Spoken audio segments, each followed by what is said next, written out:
Hello and welcome to day 2 of the course, How to Move On After the Abuse is Over. I'm Laura Beth Culbert, also known as DelusionDispeller online. I'm a life coach and founder of DelusionDispeller and Hope Outreach, author of Eyes Wide Open, Moving Forward, as well as author of this recovery course, How to Move On After the Abuse is Over. So, welcome to day 2. The narcissist is gone now. They've given up on you. They're done. They've moved on. May have replaced you with somebody, or they may not have, but they're just done with you. They've decided they no longer need you or want you in their life. Now, if there was lust, infatuation, sexual activity of any kind going on, you're going to feel a pull toward them. There's a sort of tie or a bind that was created, and it's very difficult to get past that and just get over it. If you and he or she were just very good friends or partners, etc., but no intimate contact was going on during the entire relationship, then it might be a little bit easier to pull back from them because that tie was not formed. Either way, you need to decide that it's time to heal and time to move on, and you need to decide that you're worth it. Realize that the narcissist may not let this happen easily. They may linger on a while, or they may not. There is no one size fits all with narcissists or abusers. And if you were the main supply source for the narcissist, they will keep you around a little bit longer, most likely, because it was just easier to stick with the tried and true than to go on to something new. Makes sense. The narcissist has decided that they're done with you, so you need to be done with them, too. You may be pining away, wishing and longing and hoping for the abuser to contact you again and try to work things out. But they're not going to do that. At least they're not likely to do that. And at this point, if you're watching this video, chances are they haven't yet. And you're kind of suspecting that they won't. It's time to determine that you are worth more than sitting around waiting for someone to come back to you that didn't care enough about you to begin with and didn't want to work things out. Aren't you worth more than that? Sure you are. Really, look and listen to what's happening. They replaced you. They abused you. They deserted you. They actually did the very thing that they knew you were afraid of them doing. Not because of anything you did. No, not at all because of you. But because of their own choice and because of who they are. Because they use people and they used you. Decide that you deserve better because you do. You may feel like apologizing again to the narcissist, hoping that, maybe this time they'll really know that you mean it and they'll come back and they'll want to figure this out and they'll want to stay with you. Do not do it. This will backfire and give the narcissist even more ammunition and more power to abuse you. So instead, I have a better idea. Listen, journal. I know that sounds like such an easy idea. Maybe you don't like journaling. We'll talk about that too. But for now, let's talk about if you did like journaling and if you don't mind writing down things.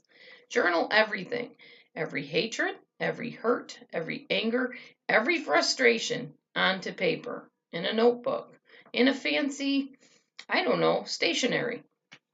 Then when you journal all your feelings out, throw it out, burn it, stomp on it, run it over with your lawnmower, run over it with the car, or save it to read later if you must.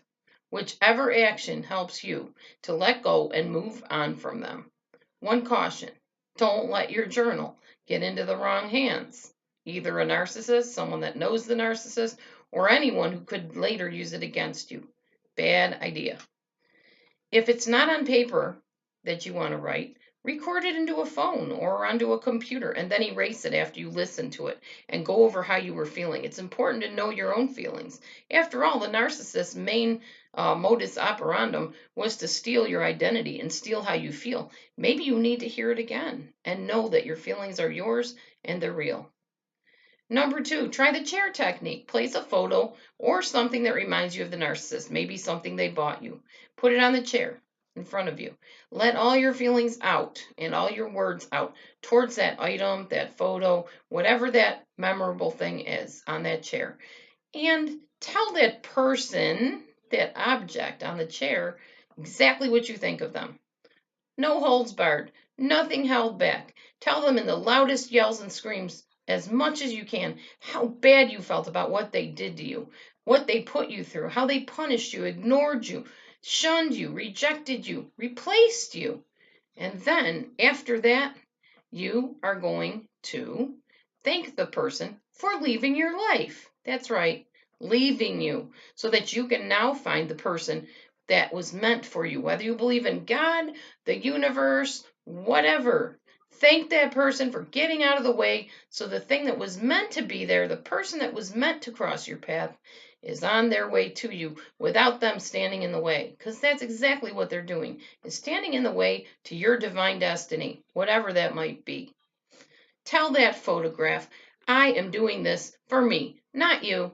You have zero control of my life, over what I want to do, who I want to become, who I want to be around, who I want to have as friends.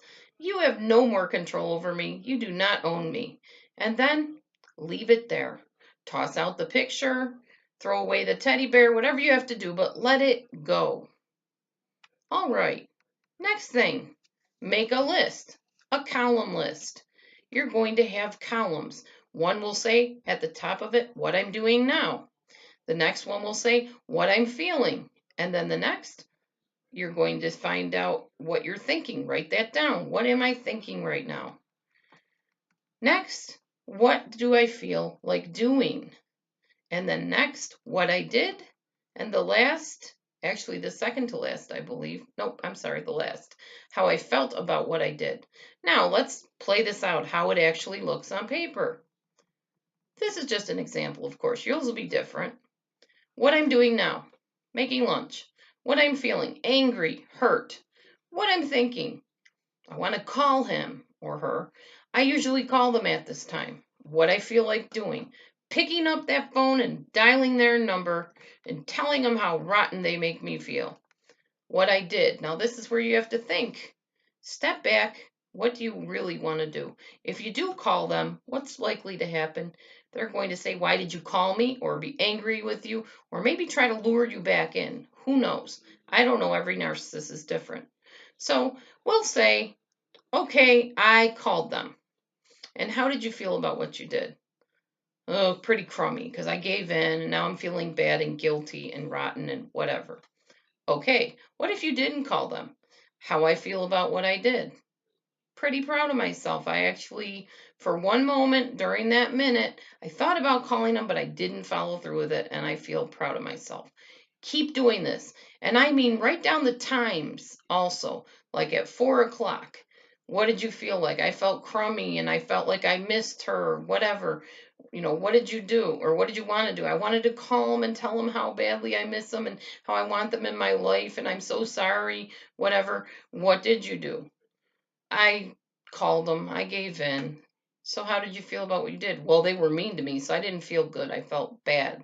I felt like I was stupid for calling them, whatever. Either way, no matter what you did. By the way, give yourself 15 minutes, no matter what you want to do, whether you want to call them or contact them or not. Wait 15 minutes. Then write down what you decided to do. If you gave in, give yourself a hug and say, you know what, it's okay. I'll be fine. If you didn't give in, hug yourself and tell yourself, great choice. You feel so much better, empowered, happy, and a bit freer. Good for you. Keep up the good work.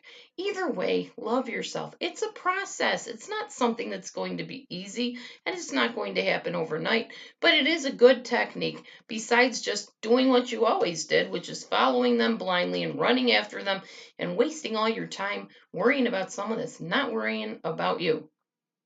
Then go do something fun. Call a friend. Go for a walk. Read a book.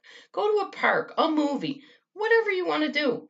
After a while, one day you will realize that you've moved on and you're okay. Maybe you met someone. Maybe you found some new friends, joined a support group. No matter what, the narcissist is not part of your life now, and you are okay. You are healing. And that's what it's all about, isn't it? On day 3, you will learn what being okay even looks like, what it is and what it isn't. What is okay after narcissistic abuse? After the abuse ends, when you're ready to move on, what does okay feel like? What does it not feel like? And what is it not? So I'll see you on day 3 for all about okay. See you then.